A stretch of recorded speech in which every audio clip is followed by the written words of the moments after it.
Hey, welcome into Party Pregame, our Week 2 edition of the 2020-22. That might have been one too many twos. College football season. We are so excited you're joined here with us live on this Saturday morning, this kind of rainy Saturday morning here in lovely old Auburn, Alabama. We're excited you're joined here with us as we get ready to break down Week 2 of the college football season, as long as Auburn's second matchup of this 2022 season. Well, Week 1 was a lot of fun. It was fun to have games Thursday night, Friday night, and Saturday night, Sunday night, and then Monday night. So, it was just a lot of fun back to back to back. You had the Thursday night games. You had, Penn State, Purdue was a lot of fun. Of course, Auburn will play Penn State next week. There was another one, Pitt, West Virginia, backyard brawl, so much fun. Friday, there were some games. I don't really remember those too well. Saturday, of course, a number of games. Auburn beating Mercer in that one. We'll kind of break that game down a little bit further, especially the quarterback battle coming up later in the show. Then Sunday, we had the wild Florida State LSU game where, Florida State had the lead and then LSU got the ball. They were getting the punt, and then they muffled the punt, and Florida State had the ball, first and goal, about to score. Florida State then fumbles the ball. LSU, with a minute and 20 seconds left, goes 99 yards down the field, scores a touchdown on the final play with 1 second left, and then misses the extra point and loses. So wild, really funny. Brian Kelly, that's probably what they should call him. Brian Kelly got a lot of hate this week because, people don't really like him in general, and then they lost, and it was just kind of like LOL. And then he was making fun of the reporters in the press conference, one reporter, and she came out on Twitter afterwards and said she was running late from a dentist appointment, but she got there at 11:57 and the press conference started at noon. So still kind of low-key on time. Was y'all owe me $10, we'll have a thing at my place at the end of the year. And she said, well, maybe if you win, we'll be on time. Hilarious. So funny. I'm here for it. We love this beautiful, stupid sport so much. That is so funny to me. Man, that's the energy we need on this college football Saturday.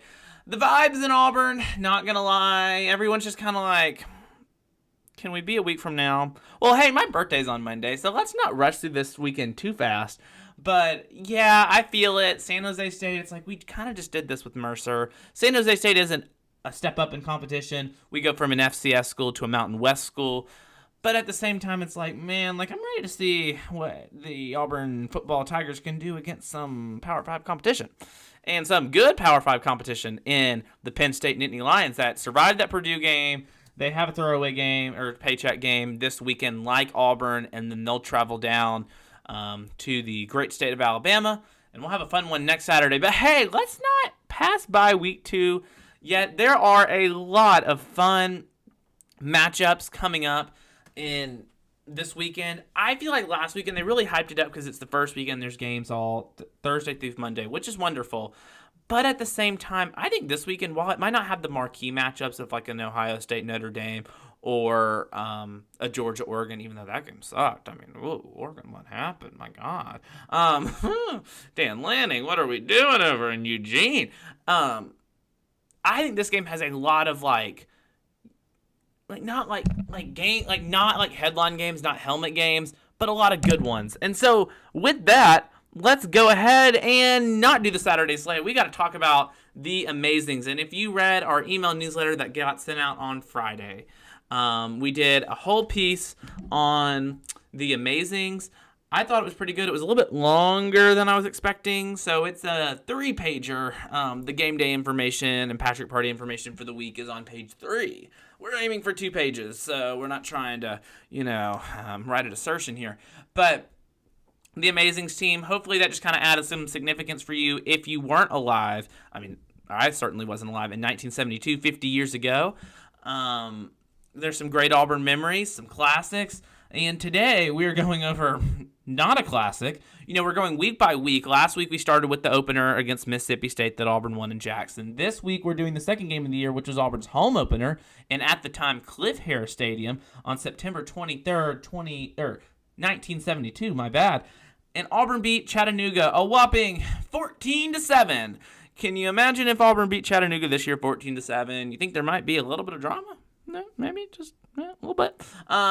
So, as I've said, struggling to find stats for these not as memorable games.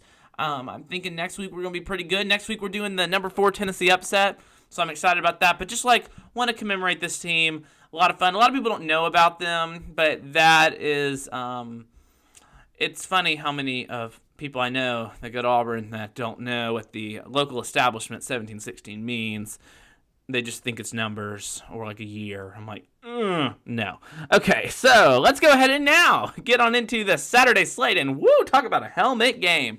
The number 1 Alabama Crimson Tide without their $1 million marching band or whatever I said a bad word. Whatever they like to call it in Tuscaloosa will not be making the trip to Austin because Texas, and they've done this for a couple years now, Texas, can you imagine Texas being a little stingy? I know. Kind of crazy, a little bit out there, but I think they might be a little stingy. And so they've been putting away teams' marching bands in the tip tops of the upper deck, which personally, that's kind of hilarious, kind of a power move. But, I guess I would put Texas's band in the upper deck if they put my band in the upper deck. And so Alabama was like, we are not going. We will not be putting our people in the upper deck. Blah, blah, blah, blah. So Alabama, it's just two snooty people getting in a fight. And the $1 million band won't be there. And you know what? I don't care. It's not going to make much of an impact on this one. But hey, I heard something, guys. Did you hear, and it was on my phone, it was on Twitter, it's this rumor going around, that Texas is back. I know. It's only been going around for about 10 years now. Don't know when they're actually going to get back. We'll figure it out. I'll let you know. If they call me, if Steve Sarkisian calls me and says, hey, Patrick, we're back, I'll put it out on the Twitter. We'll make a special graphic for it. Texas, back. But right now, I'm not feeling too good about the Longhorns in this one. Of course, this is, as it says on the graphic, a rematch of that 2009 National Championship game. Don't think it'll be that close, and that game wasn't too close. And, of course, what's-his-name got hurt, so, calm down, Texas fans. But I don't think it's going to be too close of a good one, but it's the big noon game on Fox. Game day is there. The Fox show is there. Big noon kickoff or whatever they call it. It's a helmet game. It's funny, Fox, next week they have Oklahoma and Nebraska. And they're like, the 4 biggest brands in college football. I mean, yeah, but at the same time, it's not going to be a good game. Oklahoma, Nebraska. We watched them play in Ireland. And then, Alabama. Hey, this is a future SEC matchup. Does that not just scream SEC to you, Texas and Alabama? Yeah, no. So, yeah, that'll be a little interesting. And another just big-time SEC matchup. South Carolina, the Gamecocks, who didn't look all too special against the Georgia State Panthers last week with Spencer Rattler, will be traveling to Fayetteville to take on the Hogs. Number 16 Arkansas moved up in the rankings. They beat Cincinnati last week. They had a pretty decent lead, then it got close, and Arkansas won in the end. Sam Pittman at the end of the game, our king. I actually love the guy. I think hilarious. The perfect fit for Arkansas. He gets up to the interview and he's like, I don't know if I'm supposed to condone this, but I think I'm going to go have a cold beer. And I was like, our guy. Sam Pittman, everybody. He's the same one that in his house that's on this lake in Fayetteville has this massive hog statue. It's like a shrine out there with red spotlights. He's a guy. But, the Arkansas fans, they've been really, with all these preseason expectations, they've been really, high and mighty recently. I don't know. Auburn keeps beating them. We, don't lose to Arkansas. For whatever reason, it's death, it's taxes, and it's Auburn beating Ole Miss and Arkansas, almost every single year. We've even had our ups and downs with Mississippi State, but, we beat Ole Miss and Arkansas. So it's just kind of funny. Arkansas, heck, the last time we lost to Arkansas was 2015, and prior to that was 2012. Yeah, those are, literally, it's, in the last 10 years we've lost, we're 8-2, y'all. Yeah, no.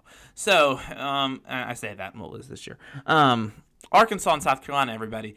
It's the leading game after College game day. I think this should be a good one. It's two teams that have kind of gotten a lot of hype. South Carolina, nobody thought that was going to work out with Mr. Shane Beamer. Well, they won all the mayonnaise last year, and Arkansas, I believe they won the Outback Bowl. They did. They went 9-4, and it's two teams that kind of got hyped up a little bit because South Carolina made their quarterback move. KJ Jefferson's gotten a lot of hype, and rightfully so. But one of them has to lose, and I think it's going to be funny. Next up, we have the game where SEC Nation is today. Wake Forest, the number 23 Demon Deacons, had the injury at quarterback. So I'm not going to act like I know who's playing quarterback for the Demon Deacons, but they're taking on undefeated Vanderbilt. Hey, Duke, Vanderbilt, Northwestern, Arizona, everybody's undefeated. Hey, high fives around. Really proud of those programs. I think it's really funny. But anyways, the Commodores, they're hosting a big game. They're undefeated. So shouts out to them. I don't know how much longer that one's going to last, but I mean, I got to give it to Vanderbilt. They went on the road and beat Hawaii. I did not pick them to beat Hawaii. And talking about picking teams for a minute, can we just shout out that I got all my picks on the Patrick Party right last week? I mean, high fives, everybody. I was really thriving. Now, my ESPN, so you know, I'm in an ESPN group with my family, and I did not, yes, I'm sending a text right now. You did not hear that. Okay. I'm in one with my extended family, and there was two games that I got wrong that were not games I picked because they weren't really good games. I don't know why ESPN put them on there. I guess they were trying to promote their own product. But I got all my picks right from Byron's. So we did it again from Byron's Smokehouse. They reposted me on their story Saturday morning. So we tight. I win again. And I ordered the same thing. And we're going to see if I get my picks right again. So amen. Back to Vanderbilt. Nashville. I'm really excited because Auburn basketball, I have a friend that goes to Belmont, right next door in Nashville. And Auburn basketball, I mean, this is just off topic. Auburn basketball is playing in Nashville against Vanderbilt on a Saturday. And that's what we wanted. My friend group wanted a Saturday so we can go make a trip up to Nashville. So, hey, Patrick Party basketball season might do a little live from the Nash Vegas. So it's going to be exciting. But back to the Commodore football team. And my friend actually said he's going to this game, so I'm excited for him. Maybe Vandy will do all right. Clark Lee, I don't know. It's Vanderbilt. It's hard to win there. If you can go 9-4 there, someone will probably give you a job like James Franklin. So, shouts out to Vanderbilt. Hey, a good old-fashioned Big 12 matchup. You have the Missouri Tigers traveling to Bill Snyder Family Stadium to take on the Kansas State Wildcats. I'm not going to lie to you. I know nothing about either of these two teams or their rosters, but it looked like a fun little game, and the colors kind of complemented each other, so it looked good on the graphic. And, hey, I even got the little M down there. Auburn plays Missouri the week after Penn State, so we will do a deep dive on Missouri, and sooner or later I will know a lot about their football team. Right now, not so much, but this is a big moment for Missouri. They have not played Kansas State. Well, they haven't played Kansas because Kansas was and Texas kind of locked arms and were like, we're going to be petty towards the new SEC teams, Texas A&M and Missouri. So they have not played since then. But Kansas State, they will play then. This should be a good crowd. I think it's good that these schools are playing because, those are teams they're near. Like, it just geographically makes sense. It'll be 11 a.m. on ESPN2. This should be a fun one. We'll make that pick later. This might be, I'm going to say Florida, Kentucky might be my game of the week per se. But this one is ringing a bell for me. The number 24 Tennessee Volunteers will travel to Pittsburgh to take on, and no longer Heinz Field. I don't know if you saw the videos this summer of them taking down the ketchup bottles. I went to Heinz Field after the Penn State game last year to watch the Steelers lose to the Raiders. And, I hate to see it, but Tennessee will be up there, and Pittsburgh beat West Virginia last week. Tennessee played on Thursday. Actually, so did Pittsburgh. Both these teams have had 10 days to get ready for this one, and I'll make my pick later, but this game could go either way. It's going to be on ABC at 2:30. That's a big game for Pittsburgh. Back-to-back, West Virginia, Tennessee to start the season. After coming off an ACC championship, maybe they'll finally have good crowds. Tennessee, a lot of hype. This is their first big test. Let's see if they can get it done. They didn't win it last year in Neyland Stadium. Next up, we have a fun old rivalry for the Cy-Hawk Trophy, I think. Talk about a boring name. We just took both the mascots and abbreviated them and said trophy. But anyways, the Iowa State Cyclones, a team am not very fond of. I just don't rock with them. Like, no offense. I know people that went there. I don't rock with them. Hey, they gave us Gene Chizik, who gave us a national championship, kind of. So, I mean, shout out Cam Newton, too, and the defense, and Gus Malzahn. But Iowa State, everybody. They're playing Iowa. I've always had a soft spot for Iowa. Don't ask me why. I don't know if Auburn's ever played Iowa. But it'd be kind of cool. I also love their secondary logo.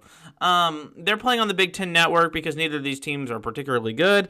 Iowa has a really good defense, and surprise, their offense is very average. But they'll probably throw to the tight end. And I picked this game later, so I'm going to stop talking about it. Next up, we have, I guess I'll make this the game of the week. Number 20, Kentucky, traveling to number 12, Florida, in the Swamp game, second straight game in the Swamp. Of course, Florida had the dramatic game against Utah. If you didn't watch it, I got to because it rained, and the beautiful thing about living on campus is I just walked back to my dorm during the rain delay because it was right there, and they let you go back and stay. And I watched the end of this game with my friends, and it was a fun one. Shouts out to Florida. What a start to the Billy Napier thing. And they rose all the way to 12 in the nation. That was a little... There's always a week one team. There's always one. There's always a week one team that gets all this love after winning a big game week one. And they get ranked real high. And then it's like, will they hang on? This has happened to Texas a couple times. This has happened. There's always one. This year it was Florida. They beat Utah, flew up in the rankings. Then they're taking on Kentucky, a solid program. Kentucky's finally been able to beat Florida after that 31-year drought. This should be a fun one, a good start to SEC play in week 2. I'm excited for this one. It's going to be in the Swamp. It should be another big environment at night, 6 o'clock, ESPN, prime time, right in the middle of the Auburn game, so I won't be watching it. Number 10, USC. How are they number 10? Respectfully, they have not been good recently. I know Lincoln Riley brought in some people, but, I guess they don't play anybody. They should be beating the teams they play. They don't have to be that good. I messed my iPad up. Oh, well. Okay, so they take on Stanford, the Cardinals, that are also the Trees. This is in Stanford Stadium. This is Saturday Night Football, so I put it on there, but, not interested in this game at all. If USC makes this a game, shame. Okay, next up. Hey, this is one that I didn't know was happening, and they actually played last year, and now they're playing this year. Number 9, Baylor Bears, going to Lavelle Edwards Stadium. I've been there. We took a picture in that stadium, my dad and I. It's a neat place. Very pretty with all the mountains behind it. The number 21, BYU Cougars.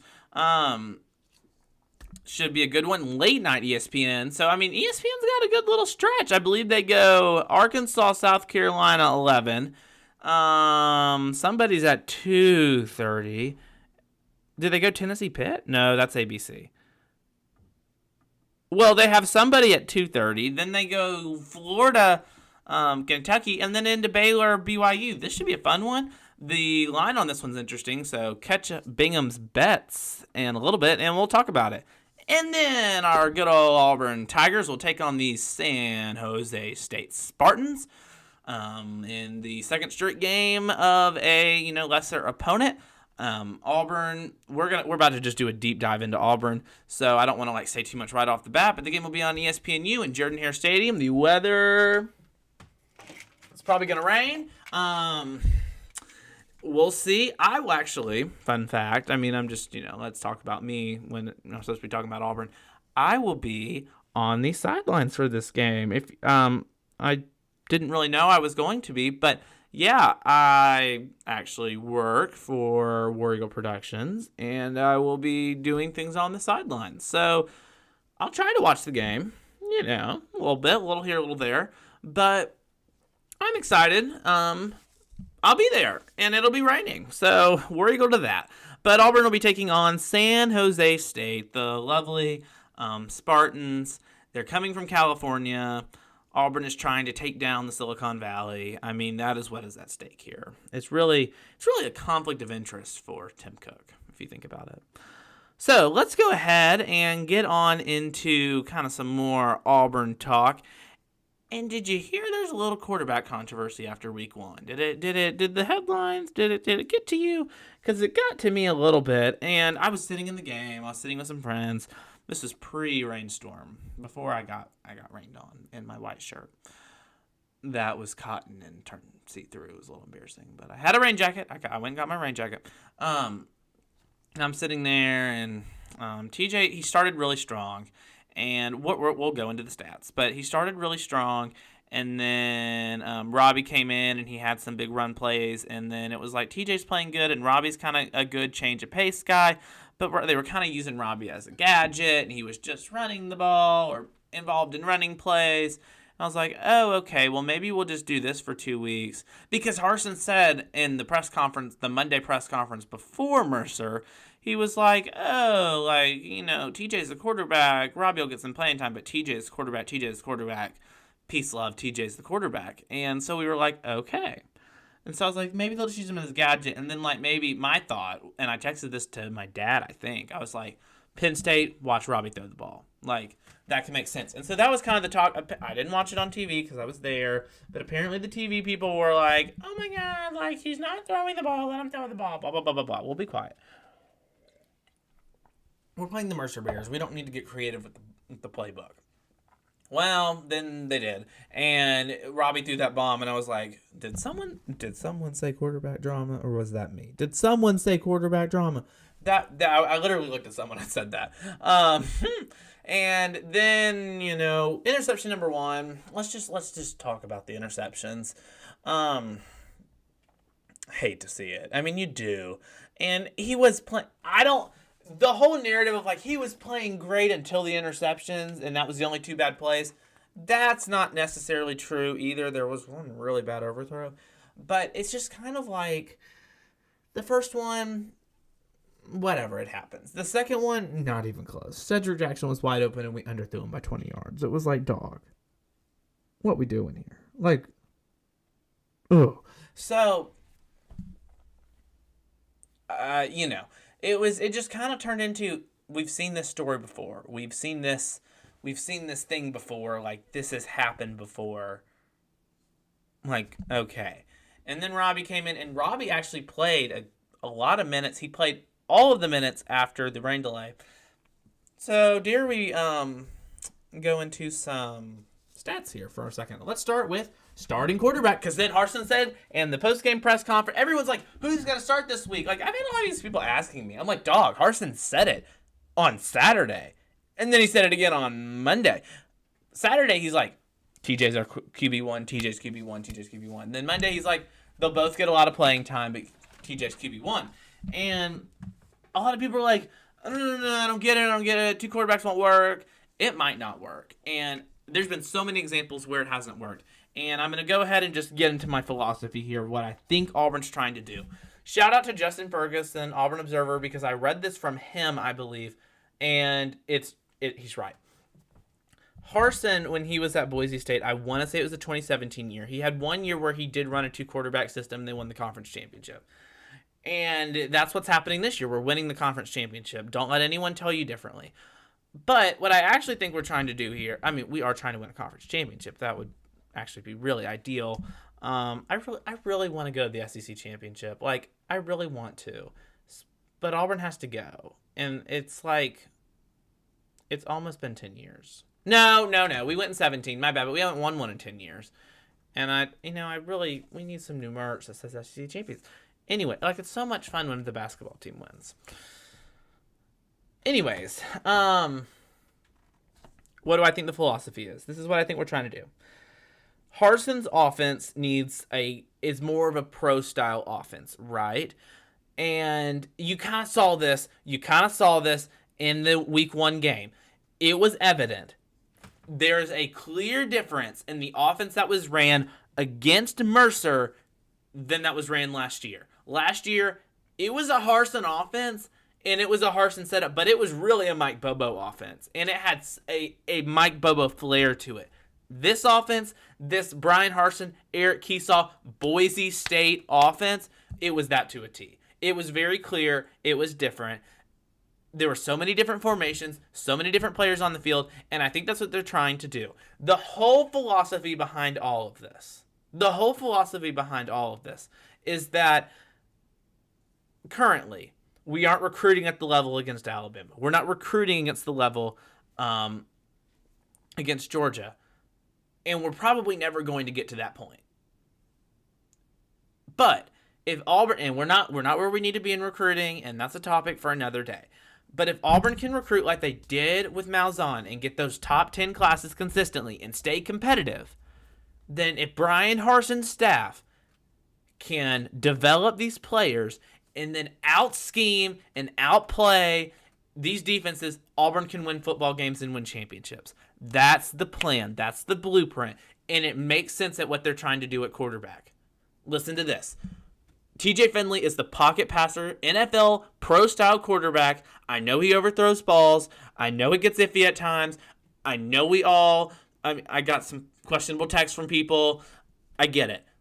But the idea here, I think, for better or worse, is that TJ is the starting quarterback. And TJ is going to be our pocket passing quarterback. And then Robbie Ashford brings in this flair, this different, this change it up, change tempo, change the schemes, change the play call. Another thing for the defense to work on, another thing for the defense to prepare for, that when he comes in the game, the defense eyes on him, and then it opens other things up. I think that's the point, is that I don't know if Robbie Ashford's style of play could work against an SEC defense only the whole game. I just don't know how good he is as a passer. And we don't know that because he doesn't have the experience. But what we do know is that he can change things up. And it's another thing for the defense to prepare for. It's more schemes. It's more things to prepare for. It is that pro-style offense with all the multiplicalities, that's not a word, that Harsin and Keesall are trying to do. And I think that's what we're going for here. And so that's really my ultimate philosophy on all of this. Merry Christmas. Got a little sermon-y there for a second. But let's talk about these football stats. TJ Finley, 14 pass attempts, 9 completions. Of course, we know there was the 2 interceptions. There was the 1 touchdown pass. I believe that was the one to John Samuel Schenker in the end zone corner going into the student section. He had a completion percentage of 64, which was, I believe, better than his completion percentage over all of last season. Of course, it's one game, and everything in here is with the caveat of it's the Mercer Bears. And everything this week, and all we're going to talk about leading to Penn State is the caveat of Mercer Bears and San José State Spartans. Then we'll know where we are after Penn State. Let's get back. He didn't really rush around. I do think Finley, everyone remembers him from the Iron Bowl when he was basically walking on one leg, and it's just like this weird, like, he can't move around. I think he's more mobile than everyone thinks. It's just he was on one leg in the Iron Bowl. Like, it happens. Let's go ahead and get into Robbie Ashford, QB2 at the moment. Sophomore quarterback. We know his story. He had 7 pass attempts, 4 completions. He had 100 passing yards. He had that big ball that everyone's going to remember. He had 68 rushing yards. He had a couple big long runs. He just added that different element and flair into the offense. Let's go ahead and get into player profiles for a second. Let's talk about Tank Bigsby. You want to talk about what made this offense? I thought it was fun to watch because it had all the multiplicalities, but it was also such basic football. Like, at the end of the day, what Auburn was trying to do was run the damn ball. And I know, bad word, but, and they make shirts that say run the damn ball, and I really want one. Ooh, I could get my dad that first bird. I'm not. Well, and he watches this, so I want that idea. Okay, run the damn ball. That's what we were trying to do. They said it all off season. They actually said it, I believe, in the Birmingham Bowl press conference. It was something like that. It was like right off the bat, we're going to build this offense. You know, once Bubba was out, we're going to build this offense around Tank Bigsby. He's the best player, point blank, period. We all know that.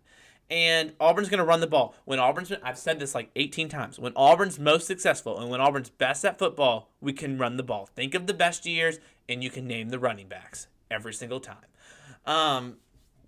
That's what Auburn tried to do. From the very beginning, it was clear. There were 9 different ball carriers in this game. Let's read them off for you, America. Tank Bigsby, Robbie Ashford, Jarquez Hunter, Javarius Johnson, Damari Alston, Coy Moore, Travarius Dawson, Malcolm Johnson Jr., TJ Finley, all ran the ball. 9 different players ran the ball for the Auburn Tigers. Tank Bigsby specifically, 16 rush attempts, 147 yards. He had that one play that got called back for holding before the rain delay.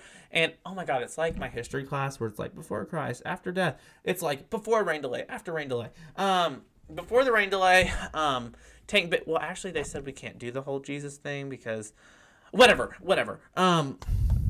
Go God. Okay. Before the rain delay, Tank Bigsby had that one play where he's jigging people out and then they caught it back for holding. And I was like, well, damn.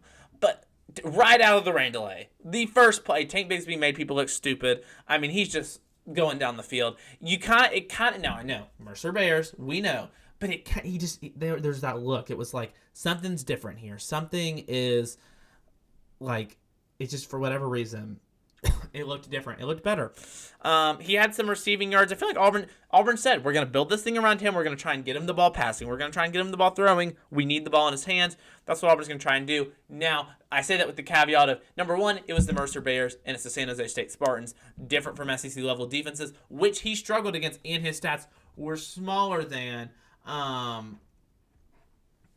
when they played SEC opponents. Now, at the same time, Auburn's not trying to now while we tried to establish the run, we're not trying to put it all on Tank Bigsby's back for these first two games when we don't need to. Let's not work the horse if we don't need to.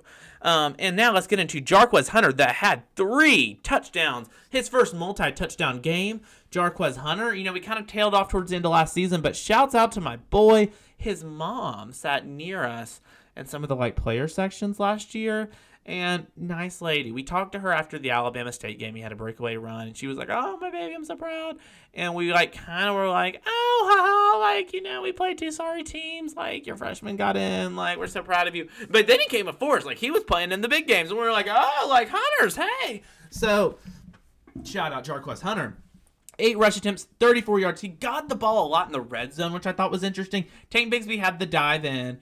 But he got the ball a lot. That first touchdown, Jarquez had such great vision. I mean, he was just, into the right corner of that end zone. Beautiful. Beautiful. We love to see it. Brian Harsin, our king, another good week at practice. I actually don't know. That was a mouse on thing. That came to me. The Spirit put that on me to say it was a good week at practice. I hope it was a good week at practice. Brian Harsin, he's going to get it done. Feeling it. Made the graphic, just felt like I needed to show it. There wasn't much to go there. Did someone say Bingham's bets? I think it's time. Let's get into it. Let's have some fun here. Let's go ahead and get on into the good old Bingham's bets. Get my iPad ready. Actually, it's charged. I'll take it off. So here we go. Bingham's bets. Number 1. Everyone loved my graphic. I'm going to say it again. My friend Lauren Podemski helped me make it. It's fun. The Fabulous Bingham's Bets. That's what we should start saying. Welcome to Fabulous Bingham's Bets. Let's go ahead and get into it. First off, number 1, Alabama at Texas, 11 a.m., the big noon game on Fox. We know Darrell K. Royal Texas Memorial Stadium. Hey, we've done a Patrick party from there. I should have put that on this. That would have been fun. Wait a minute. This is actually really funny. We've done a Patrick party from... Okay, I'm just going to go ahead and spoil the games we're doing for Bingham's Bets. We did one from Austin. I didn't do one from Lavelle Edwards Stadium in Utah, Provo, Salt Lake City area, but we did go there. I've been to Turner Field. Georgia State. That's an interesting line. Lane Stadium. Have yet to been there. I have a friend whose dad played there, so that's cool. And then Jordan Hare. A couple times. So let's go ahead and get into the number 1 Alabama Crimson Tide at the Texas Longhorns, deep in the heart of Texas, where the stars at night are big and bright. Well, they're gonna be bright for Alabama. Alabama's got a lot of 5 stars, and Texas has some too. And you know something interesting. Texas's starting quarterback. I don't know if I'm supposed to say this, but I will. I won't name drop people. My personal trainer, that I work with on Tuesdays and Thursdays. Love him. Great. Highly recommend. He did some things in Texas for a period of time. Athlete training and stuff and speed and some cool things. Very interesting, actually. It's actually a very fascinating side to the game. It's the whole strength and all of that. The science behind it is really interesting. He worked with this quarterback that Texas is starting that was at Ohio State and then came down to Texas through the transfer portal. And it was interesting to talk to him about it. I don't think it's going to matter. Alabama's a 20.5-point favorite. I think they cover, tied by a lot. Over under. I just like a lot of these are just based off the lines, but we'll talk about the over unders. Over under 65.5. So let's think that could be like a 40-20. We'll go under. I don't think Texas is that good. Sorry, Steve. Oh, and can we talk about this? This was kind of funny. So Steve Sarkisian did this. They did this whole story, and Steve Sarkisian did this whole interview about like how Nick Saban saved his career, and it was like this really nice thing to Nick Saban. I'm like, is this just him saying, "Please don't blow me out and embarrass me, like just beat me a little bit"? Like low key, like was that not the vibe we all got? I thought that was so funny. I read that and it got me. Okay, next up we have number 9 Baylor at number 21 BYU. We talked about this. Lavelle Edwards Stadium, ESPN late night, 9:15 Central Standard Time. BYU, a 3-point favorite. The number 21 team in the country, 3-point favorite. I know they're at home. Normally you get about 3 points if you're at home and a close one against number 9 Baylor. I don't want to spoil my pick, but might take the team from Waco, Texas in that one. The over-under is 53.5. Over, but slightly over. Slightly over in that one. North Carolina at Georgia State, 11 a.m. ESPNU. Hey, if you're one of those people that turns the channel on, the channel Auburn's going to be on, and just watches it all day until Auburn turns on, you'll get to see this one. North Carolina at Georgia State. It's Center Park Stadium, the old Turner Field. Let's be real. ESPNU, Atlanta, Georgia. North Carolina, led by Mac Brown, at Georgia State. Already a little weird they're at Georgia State, but the programs have been doing that. They're only a 7-point favorite at Georgia State. So I'm going to take North Carolina by a lot. I just thought that was a really odd line. Maybe Vegas they normally do sometimes know something. I don't know. And sometimes I guess they just don't look smart. Oh, well. So that was very interesting to me. Another one. Boston. I mean, you want to talk about two bad football teams. Boston College at Virginia Tech. 7 p.m. ACC Network, Lane Stadium, Blacksburg, Virginia. Virginia Tech is a 2.5-point favorite at home. That's about the thing you get. They're going to think it's going to be pretty even. Boston College won last week.